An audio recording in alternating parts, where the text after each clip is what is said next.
would you say if I told you that this dungeon design tool also holds the best template for writing adventures for your next session? You've probably heard of the 5-Room Dungeon by John Fore. It stood the test of time as being a masterclass in dungeon design. In only 5 steps, the guide breaks down the fundamentals of pacing a dungeon from beginning to end, the exciting opening, the challenge that can't be solved with combat, the setback that alters the playing field, the great conclusion, and finally the overall reward. In short, it's a really good guide for creating dungeons, and up until now, I thought that's all it was. It wasn't until I started reading Save the Cat by Blake Snyder. It's a very popular screenwriting book that breaks down popular story structure. In the book, Snyder lists his beat sheet, his breakdown of the famous 3-act structure of modern storytelling. He describes the call to action and testing the waters of Act 1, rising into excitement before the unsuspecting twist of Act 2, and finally escalating to the exciting climax and ultimate finale of Act 3. I noticed the pattern of rising and falling tension. Could that be the reason why the 5-Room Dungeon is so effective? But if that's the case, then what's stopping us from using this structure to our advantage? If all we have to do is break down a session into 5 sections, well, that would make prepping our games a lot easier, surely. Well, let's give it a try. The first step is perhaps the most important step in a great adventure. It's the single thing that draws your players in. It's that magical moment when they stop being just a bunch of people just sat around a table and become the characters in a fantastical world. To quote the Role-Playing Tips blog, there needs to be a reason why your dungeon hasn't been plundered before, or why the PCs are the heroes for the job. Something needs to happen. While this could be literally anything, nothing beats the strong start of cutting straight to the action. If the game is about solving crime, have the characters be at the crime scene immediately, ready to investigate. If the game is about slaying monsters, have the characters already be at the gates of a monster invasion. And just like that, our adventure has begun. After the player characters have left their comfortable lives and stepped through the threshold into the adventure, it's time for us to really show off our world building. Snyder's beat sheet describes this as the heart of the adventure, the promise of the premise. The chance to show off what makes this adventure cool and exciting from other adventures. So how could we utilize this in our games? If your game is about solving a murder, this would be the scene to interrogate the likely suspects, find the clues, connect the dots, and begin solving the mystery.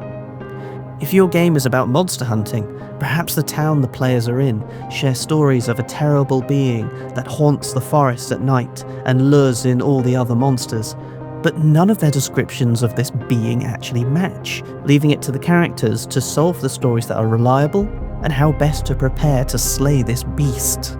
This scene acts as a buffer, giving your players a chance to utilize their character skills in different ways. This isn't to say that this scene cannot be combat orientated, especially if you plan scene 1 to not have any fighting in it.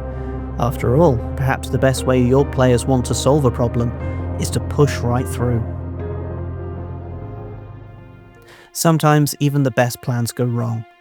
This is the final part of Act 2, the moment where what seemed like a simple task for your players has suddenly twisted and turned into something far more complicated.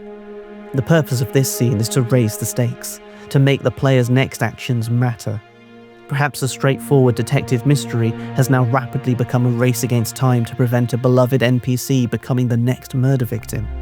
Perhaps the monster the characters are hunting is actually being summoned by certain influential individuals in the town, hence why their stories just did not add up.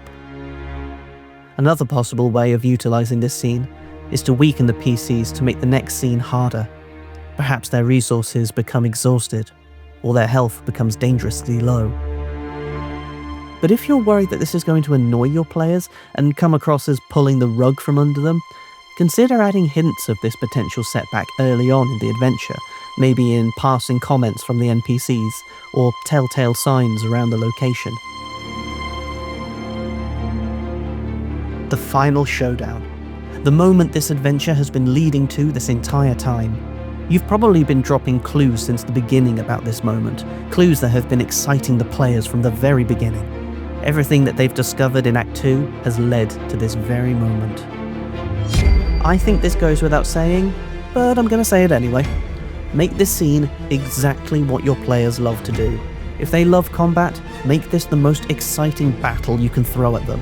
If they love witnessing monsters and going completely insane, make this the most horrific monster reveal you can. Boss battles, climactic showdowns, ride or die situations. This is the moment for your players to triumph great odds or die trying. The player characters have thwarted the great evil and bathed in the glory of success. But their adventure isn't done yet. As the name suggests, this is where the players get rewarded for their efforts. Loot, gold, XP, etc, etc.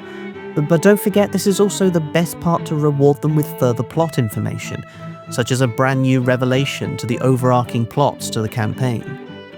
In our monster hunting example, perhaps there's one last thing the characters must do to assure the adventure is finished, ensuring the terrifying monster never returns.